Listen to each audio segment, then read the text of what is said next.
할렐루야.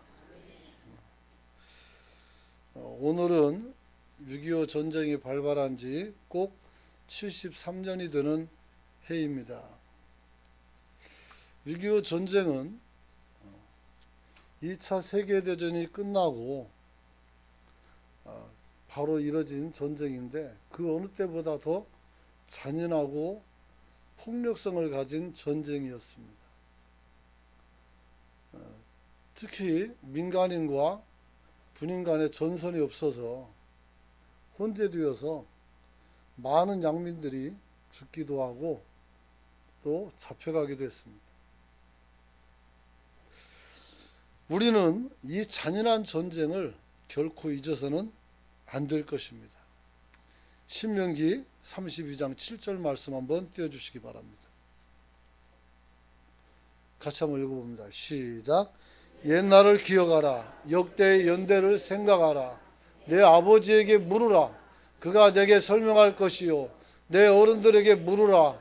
그들이 내게 말하리로다. 아멘. 성경에 보면 역사에 큰 변곡점이 있는 사건들이 있습니다. 바로 이런 사건들에 대해서 후대 사람들에게 이야기하기를 옛날을 기억하고 역대의 연대를 생각하라 이렇게 말합니다. 그리고 아버지에게 묻고 그가 설명하고 어른들에게 물으라. 그러면 그가 말할 것이라고 말합니다. 그래서 성경은 어떤 특정한 사건을 굉장히 세밀하게 잘 기술해 놓은 기록들이 많이 나타나 있습니다. 여러분이 잘 아는 출애굽 사건은 10가지 기적과 더불어 홍해를 가르는 역사들이 있었고 광야에서 40년 동안 이들이 살아가는 여정들이 아주 세밀하게 기록되어 있습니다. 여러분, 이러한 기록은 기록으로 말미암아 하나님이 어떻게 일을 하셨고 왜 이 일을 하셨고 그리고 우리에게 어떤 결말을 주셨는지를 교훈하고 있습니다. 우리나라에게는 6.25가 그런 것입니다. 6.25는 1950년 6월 25일 날 새벽에 그날이 오늘처럼 주일이었습니다. 새벽 4시에 전폭적인 남침을 통해서 시작된 또 다른 세계전쟁이었습니다. 얼마나 이 전쟁이 치열했는가 하면 현대전에서 가장 잔인한 전쟁 10위 안에 들어가 있습니다.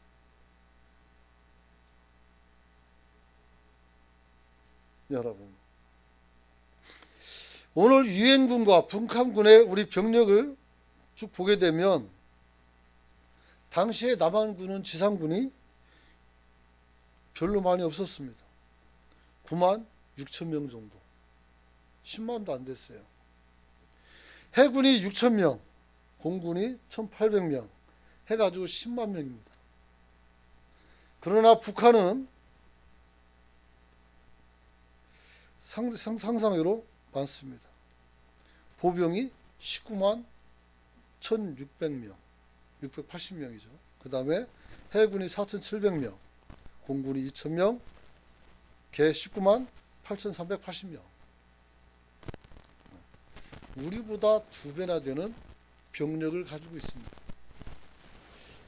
사실 또 무기를 보게 되면 비견할 수가 없습니다. 우리가 가지고 있는 총은 일본 사람들이 쓰던 총이었습니다. 그러나 북한 사람들이 가지고 있는 총은 2차 세계대전이 끝나고 남겨진 최신식 무기였습니다. 우리도 장갑차는 있었습니다. 장갑이라는 것은 철판을 두른 차를 말하는 겁니다. 27대가 있었습니다. 북한도 그건 별로 많지 않아요. 54대가 있습니다. 하지만 여러분 잘 아는 탱크는 우리는 하나도 없습니다. 북한은 자그마치 242대나 가지고 있습니다. 그래서 우리는 탱크에 하도 놀래가지고, 심지어는 대전에서 논산 간의 전투에서는 미국 장성이 탱크를 잡으러 들어갔다가 잡히는 일도 있었습니다. 그러니 우리는 이 포병에 대한 트라우마가 굉장히 강합니다. 그래서 지금도 세계에서 가장 많은 포를 가지고 있는 나라가 우리나라입니다. 그리고 포 성능이 좋아서 요즘은 방산 수출이 잘 돼가지고 요즘 그야말로 대박이 나고 있죠. 실탄도 미국보다 더 많이 가지고 있습니다. 얼마나 우리가 이 탱크에 시달렸으면 비대칭적으로 포병 전력이 막강한 나라가 우리나라입니다. 여러분. 그래서 이 많은 사람들이 전투에 참여했는데 북한에는 중공군이 또 많이 옵니다. 정말 100만 대군이 옵니다. 우리 또 미군이 많이 오죠. 그리고 많은 열방에서 우리나라를 도와줍니다. 그래서 수많은 사람들이 이 땅에 들어와서 이 좁은 나라에서 전쟁을 치릅니다. 전쟁도 굉장히 조밀조밀하게 치렀기 때문에 파괴되지 않은 동네가 없을 지경이라고 합니다.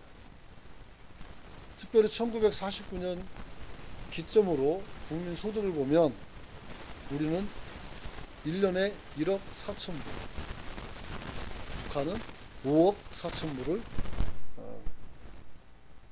5억 불을 기록하고 있습니다. 우리보다 5배가 더 잘 살았어요. 그리고 이게 비등해진 제가 70년대 후반이었었고 남북 경제가 비슷할 때가 그 다음에 80년 올림픽을 지나면서 우리가 북한을 앞지르기 시작한 겁니다. 저는 제가 초등학교 다닐 때 70년대인데 우리가 더 잘 살고 북한이 더 못 사는 줄 알았어요. 아닙니다. 우리보다 더 잘 살았어요. 여러 가지 많은 도표들이 있고 여러 가지 많은 수치와 자료가 있어요. 근데 놀라운 사실은 자료가 통일된 것이 하나도 없다는 겁니다. 특히 우리 피해 상황에 대해서 정말 어이없게도 보수 진영에서 말하는 것과 그 다음에 진보 진영에서 말하는 숫자가 달라요. 근데 이걸 어떻게 받아들여야 될지 모르겠습니다. 그래서 국가 자료실에 들어가서 열람을 했는데 제대로 된 수치를 기록 안 해놨어요. 그래서 이게 정말 희한한 나라구나 하는 생각을 가져봤습니다. 물론 그 안에 논문들이 많이 있어서 수치를 찾으려면 찾을 수 있었지만 거기까지는 작업을 하고 싶지가 않았어요. 왜냐하면 중요한 것은 온 나라가 남북한 공이 수십만 수백만이 죽거나 다쳤다는 것. 특별히 전쟁 미망인이 어느 자료에는 20만 또 어떤 자료는 30만이라고 말하기도 합니다. 전쟁 고아가 10만이라고 말합니다. 또 어떤 자료는 더 많은 것으로 기록되고 있습니다. 중요한 것은 이게 적지 않은 숫자라는 것을 여러분들은 알아야 될 것입니다. 여러분, 전쟁의 피해는 생각보다 더 심각했습니다. 대도시와 기간산업은 다 파괴가 됐고 주택과 농경지도 많이 파괴가 됐습니다. 궁금했습니다. 어떤 계층의 사람들이 가장 피해를 봤을까? 보니까 종교에서는 보니까 교회가 피해받은 것밖에 기록이 안 됐어요. 기독교가 학살당하고 피해당한 것은 굉장히 기록이 많아요. 근데 그렇지 않겠지만 제가 몇 시간을 검색을 했는데도 스님들이 뭐 순교했다든가 아니면 잡혀갔다는 얘기는 하나도 없어요. 심지어는 외정시대까지 검색해봤어요. 없어요. 심지어는 제가 조계종까지 들어갔어요. 그 6.25를 찍어봤어요. 이 사람들이 무슨 일을 했는가. 이제 호국 불교 뭐 대법회 이런 걸 하더라고요. 언제? 요 근래에. 그전에 그런 것도 없어요. 그래서 이 전쟁이 하나님의 역사가 있었던 전쟁이라는 것을 제가 알게 됐어요. 여러분, 조국이 위기에 봉착했을 때 우리 성도들은 무엇을 했을까요? 중요한 것은 이러한 시련 속에서 우리나라는 또 우리 교회는 가만히 있지 않았다는 것입니다. 하박국이 그랬던 것처럼 교회 지도자들은 민족의 위기를 믿음을 통해서 극복하기를 원했던 것입니다. 그래서 이 나라가 다시 일어나고 백성들을 지키고자 했던 것이었습니다. 하박국은 어떤 것을 가지고 말했을까요? 하박국 2장 4절 보면 보라 그의 마음은 교만하여 그 속에서 정직하지 못하냐 의인은 그의 믿음으로 말미암아 살리라. 할렐루야. 한번 따라서 합시다. 의인은 그의 믿음으로 말미암아 살리라. 할렐루야.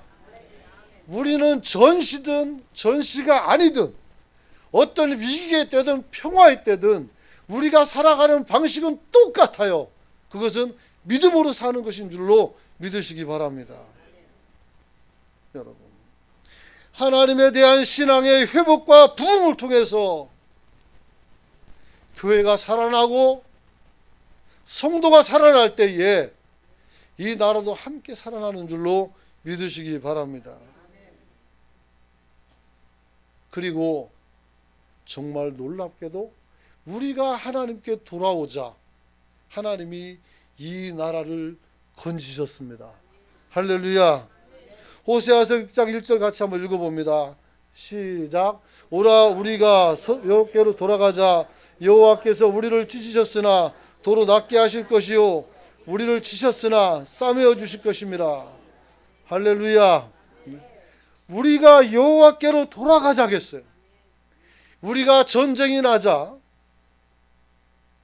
전쟁이 난 그해 8월 30일쯤에 낙동강 전선이 형성이 돼서 치열한 전투가 벌어졌습니다. 지금도 남지에 가면 유채 축제하는데 거기 가면 철교가 있어요. 그 철교에 가면 총알 자국이 그대로 남아있어요. 그래서 여기 북한 사람들이 왔고 이쪽에는 우리 유엔군하고 우리 한국군이 거기 사실 유엔군이 막았어요. 미군이. 얼마나 치열하게 교전했는지 아직도 그 흔적이 남아있어요. 기억해야 돼요. 우리는 전쟁이 끝난 게 아니라 휴전, 잠시 쉬고 있는 것입니다. 언제라도 마음만 먹으면 우리에게 포를 사격해도 이상하지 않은 나라예요. 얼마 전에 연평도에다가 사람들이 포격을 했죠. 정말 놀라운 사건입니다. 여러분, 바로 이때쯤 부산에 있는 초량교회에서 구국 기도회가 시작이 됩니다. 여러분, 당시 담임 목사님이었던 한상동 목사님과 고려신학교 교장인 박윤순 목사님이 전국에서 피난 온 교육자들을 모아놓고 집회를 열었던 것입니다. 마침 그때 당시 북한 사람들의 손을 피해서 들은 목회자가 250명 있었습니다. 오늘 양성봉이라는 장로가 경남도지사에 있었는데 이분이 주선으로 목회자들을 보호하고 초량교회로 인도했던 것이죠. 그들은 일주일간 새벽 기도와 성경 공부와 저녁 집회를 갖기로 하고 250명이나 되는 교육자들에게 순서를 맡겨가면서 그들이 메시지를 전하도록 하였습니다. 그리고 이런 집회 재정은 당시에 종군 기자 겸 선교사로 한국을 찾은 월드비전 설립자죠. 밥 피어스 목사님이 이 일을 감당하셨습니다. 지금도 월드비전은 여기 있어요. 바로 연산동에 있습니다. 부산은. 당시 상황에 대해서 역사위원장을 역임한 곽원섭 장로는 목사님들은 6.25 동란을 우리가 범한 죄에 대한 하나님의 진노의 칼이라고 규정을 합니다. 그리고 그들이 거기에서 자신들의 잘못을 고백하고 회개하도록 요청했다고 합니다. 이 기도회가 시작된 지 사흘이 됐을 때 교회는 호곡소리로 가득하게 되었다고 합니다.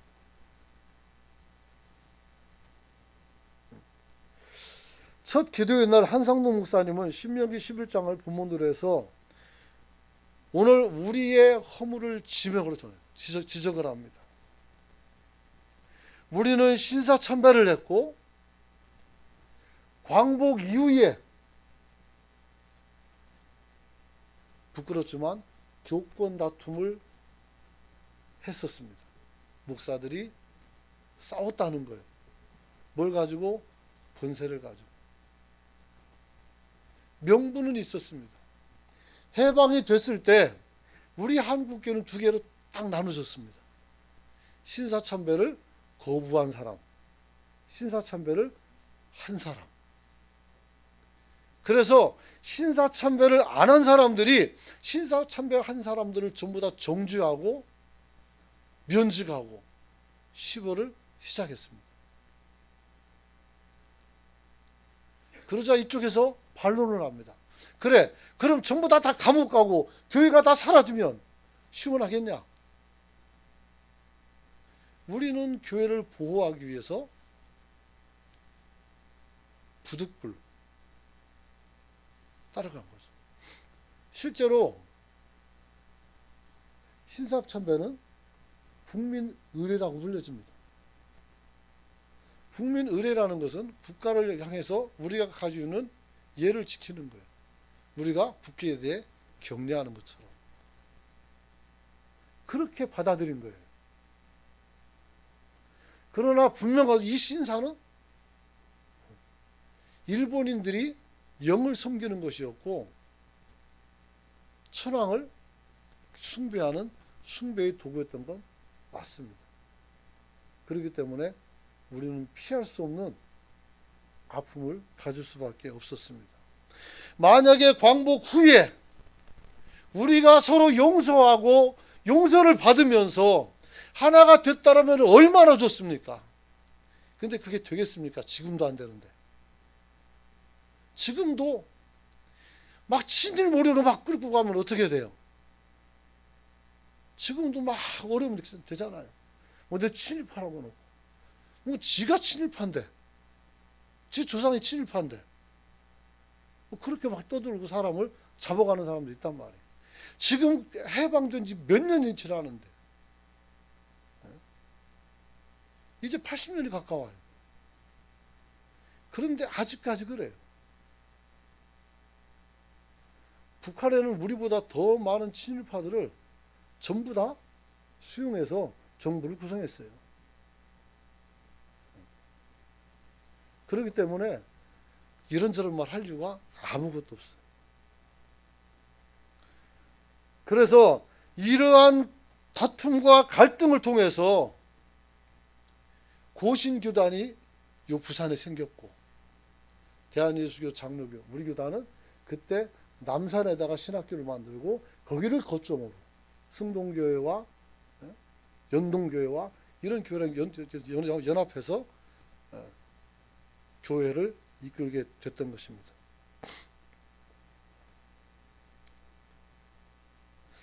특별히 오늘 그 당시에 철암교에서는 한국교회가 지은 죄, 즉 신사참배에 대한 회개가 굉장히 컸습니다. 그리고 하나님의 자비와 용서를 구했다고 합니다. 대표적인 보수신학자인 박형룡 박사님께서는 11차례나 되는 설교를 하게 되는데 박형룡 저작 선집이 있어요. 그 18권에 이 설교가 그대로 다 들어가 있어요. 다는 안 읽어보고 좀 읽어보니까 정말 통렬한 반성이 기록되어 있습니다. 그 중에서 한 문장을 따오면 우상 앞에 머리를 숙인 것은 하나님께 용서받기 어려운 큰 죄악이라고 말씀하면서 해방 후 신학의 자유가 회복되었는데도 죄에 대한 반성과 통회한 태도가 없어지고 우리는 사분오열되어서 이제 교회 교권을 가지고 자기 세를 불리는 데만 열심을 했다라고 회개를 촉구했습니다.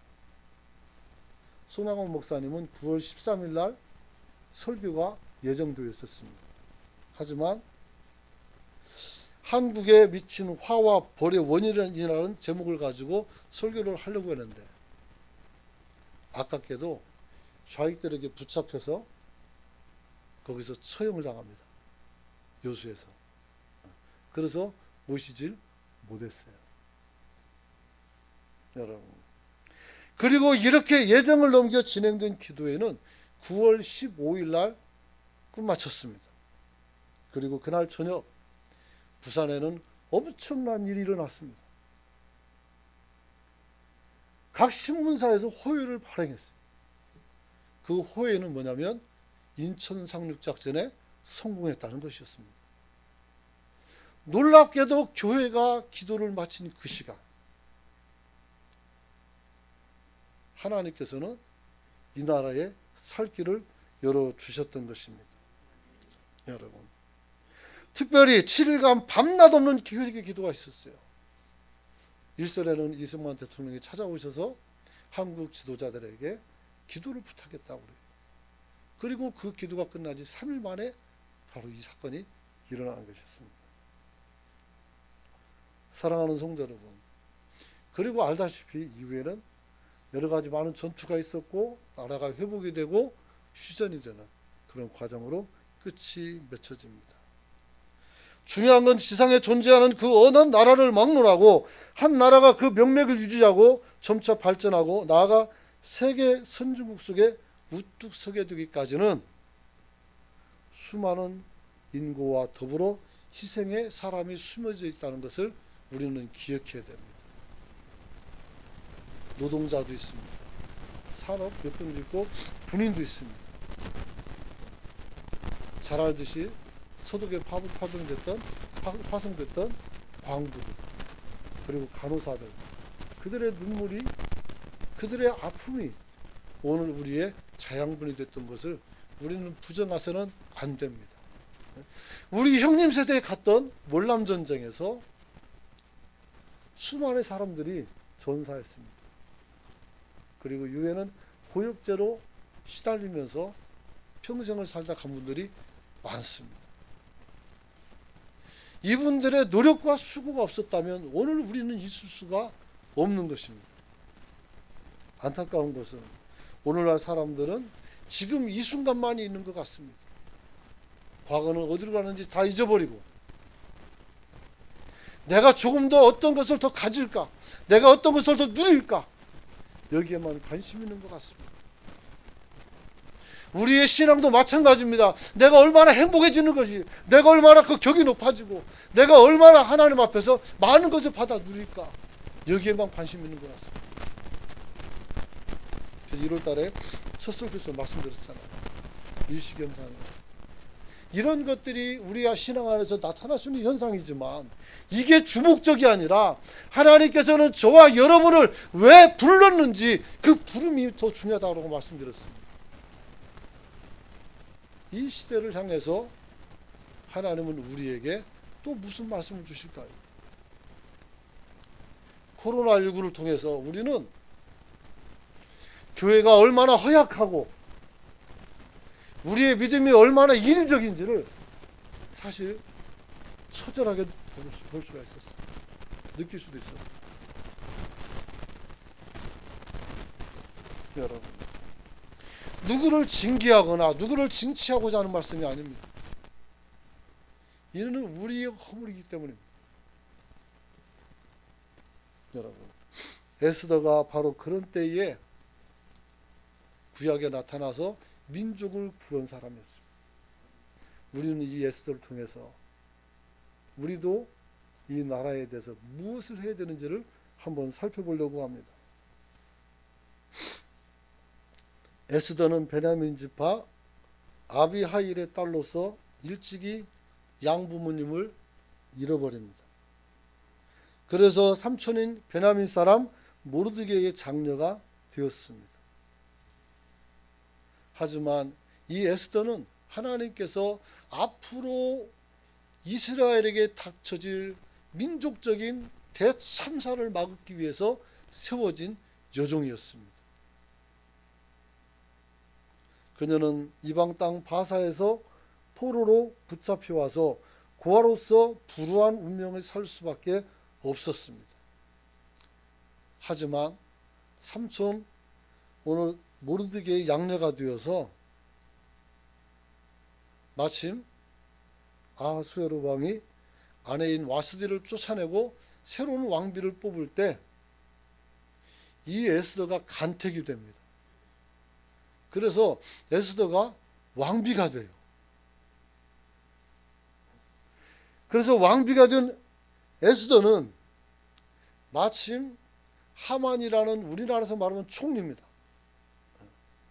이 사람에 대해서 인사를 안 했다는 괘씸죄로 하만이 이 유다 백성들을 전부 다 살해할 계획을 세웠어요.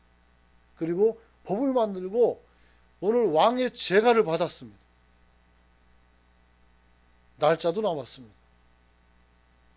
그래서 오늘 이 에스더가 모르드게에게 이 말을 듣고 나서 사람들과 함께 금식하고 왕에게 나가서 7일간 잔치를 벌입니다. 그때 왕과 이 하만이라는 사람을 함께 데려다가 잔치를 해요. 그리고 왕에게 우리 백성이 죽게 됐고 나도 죽게 됐다라고 말을 합니다. 왕은 에스더를 굉장히 사랑했기에 묻습니다. 네가 왜 죽어야 되냐고. 그래서 말하죠. 이 하만이 법을 만들어서 유대인들은 다 죽이라고 했으니 나도 죽어야 되는 거 아니냐고. 그때 하만이 정신을 차립니다. 왕은 화가 나서 잠깐 밖에 나가는데 모르드게 에스더의 무릎에 엎드려서 살려달라고 울고 있었어요. 그런데 왕이 돌아보니까 얘가 왕비를 겁탈하는 것처럼 보이게 된 거예요. 결국 하만은 죽임을 당했고 이스라엘 백성들은 건짐을 받았죠. 사랑하는 성도 여러분, 어느 나라든지 위기가 있습니다. 그리고 우리도 위기가 있었습니다. 유대인에게는 에스더가 있었습니다. 오늘 우리에게는 초단기도에서 기도했던 목회자들이 있습니다. 지리산에 가면 기도원터가 있어요. 그걸 복구를 하는데 밑에 절에서 반대해가지고 못해요. 거기서도 6.25 전쟁 때 목회자들이 모여서 기도했어요. 똑같이. 여러분, 오늘 지금 이 순간 이제 한국 교회는 우리 교회도 마찬가지지만 이제 우리의 결정과 우리의 믿음을 통해서 미래를 결정하게 되는 것입니다. 어떻게 할까요? 에스더를 통해서 두 가지를 도전받기를 원합니다. 첫째는 오늘 내가 어디에 있으며 우리가 힘써 지켜야 될 것이 무엇인지를 알아야 합니다. 할렐루야. 오늘 내가 지금 어디에 있습니까? 지금 교회에 와 있어요. 그럼 여기서 힘써 지킬 것이 무엇인가를 생각해야 돼요. 크리스찬들에게 요구하는 것은 다른 거 없어요. 하나님을 믿으면 되는 겁니다. 그러면 하나님이 기뻐하셔요. 믿음이 없이는 하나님을 기쁘게 할 수 없다라고 말했어요. 우리는 믿음을 가지고 하나님을 기쁘게 해야 돼요. 믿음은 뭡니까? 하나님을 믿는 겁니다. 그의 가르침을 실현에 옮기는 것입니다. 할렐루야. 세상으로 말하면 세상 사람들이 원하는 대로 너희는 세상을 좀 사랑하라는 겁니다. 빛과 소금이 되보라는 겁니다. 정말 그렇게 될 수 있는 성도가 되시길 축원합니다. 우리가 이 일을 외면하게 되면 우리 대신 다른 사람들이 그 일을 할 것이고 우리는 어떻게 망하게 될 겁니다. 모르드게가 에스더에게 한 말이에요.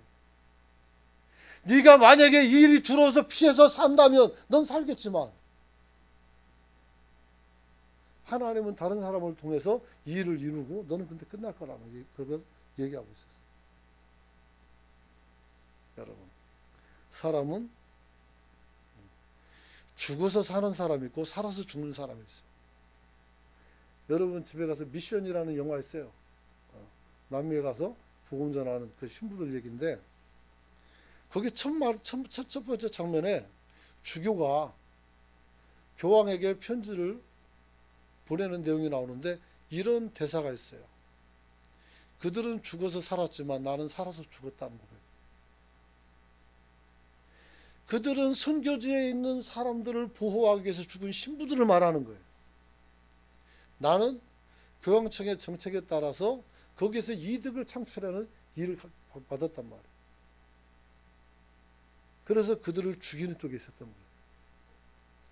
결국 이기기는 자기가 이겼지만 나는 죽은 자가 됐다는 고백이 있어요.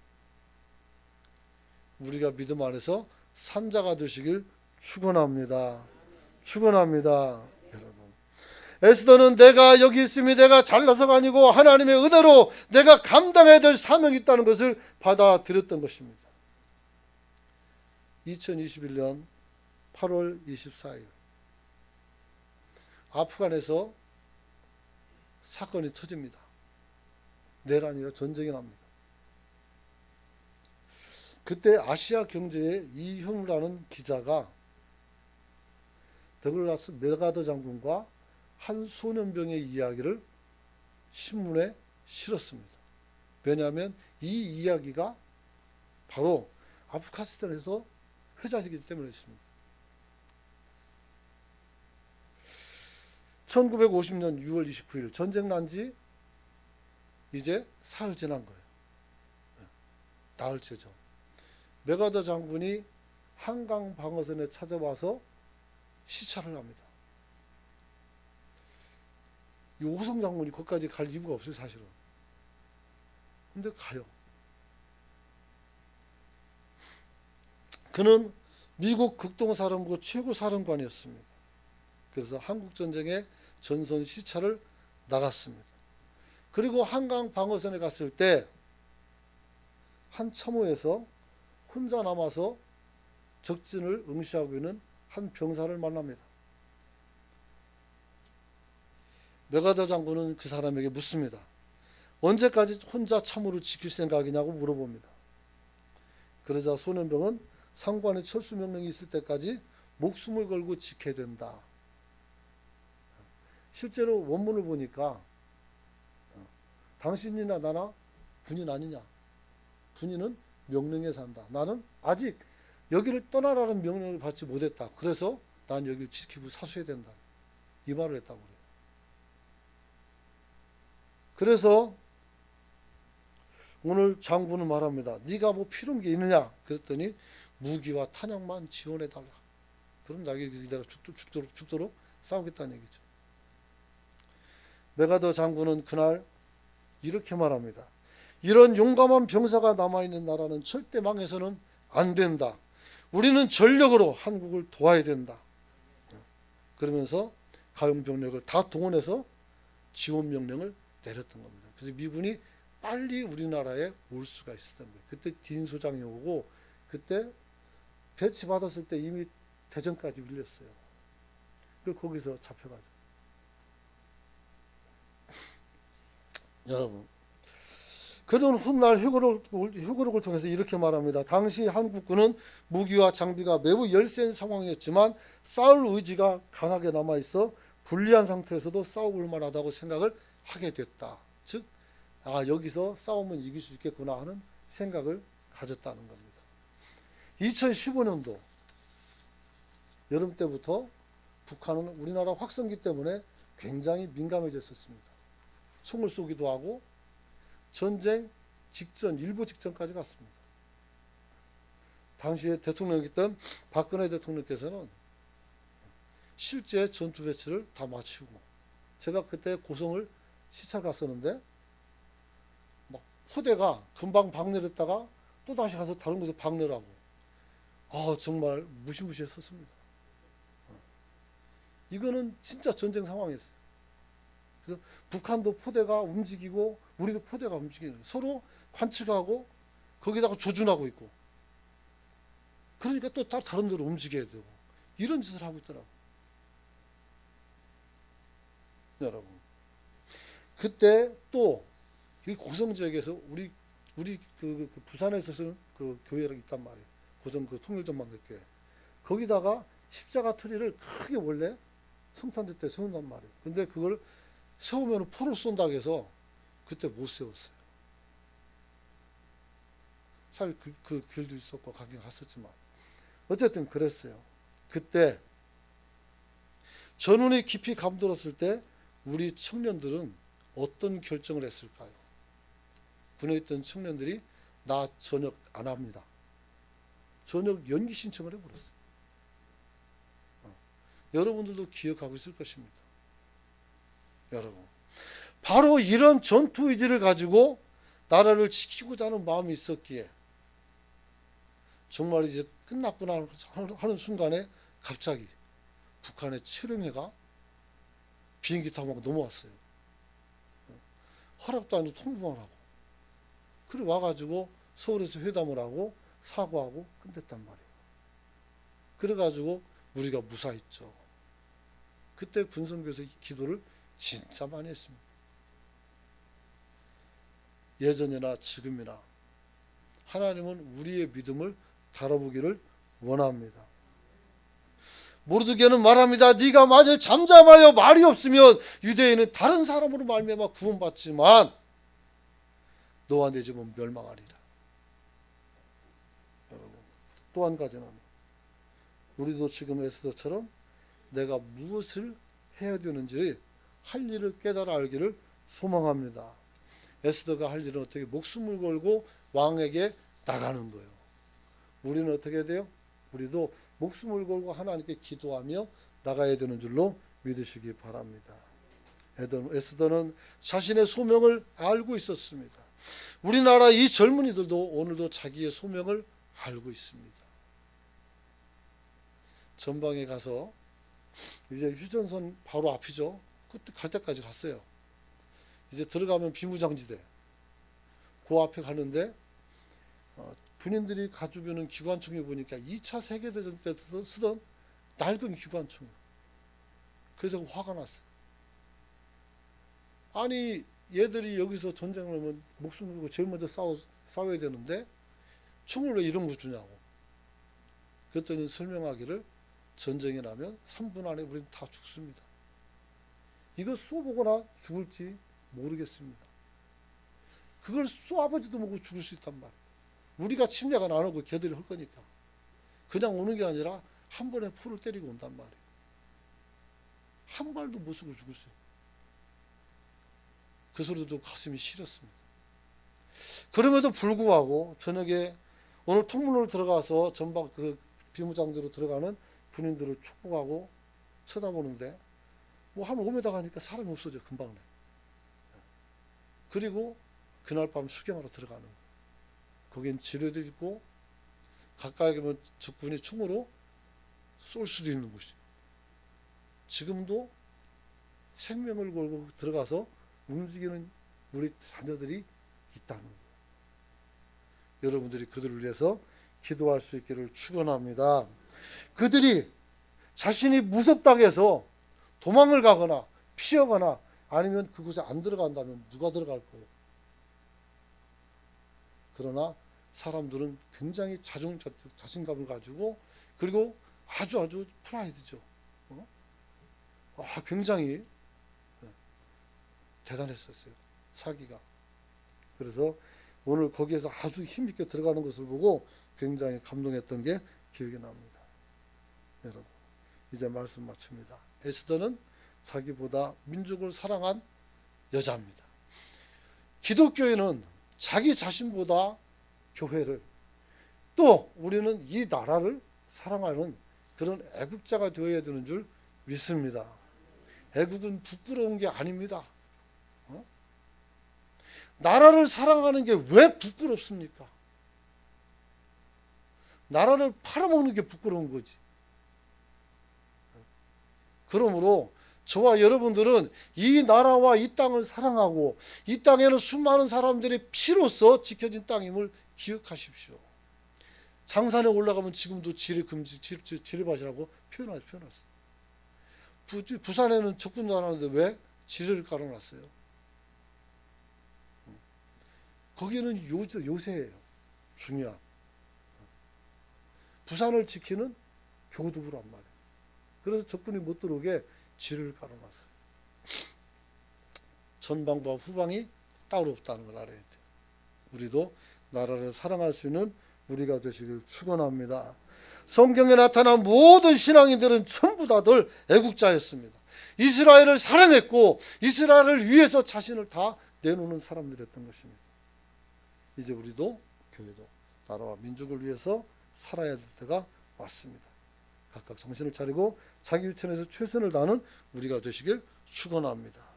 같이 한번 이 나라와 민족을 사랑하는 마음으로 주의 외치고 통성으로 기도하길 바랍니다. 주여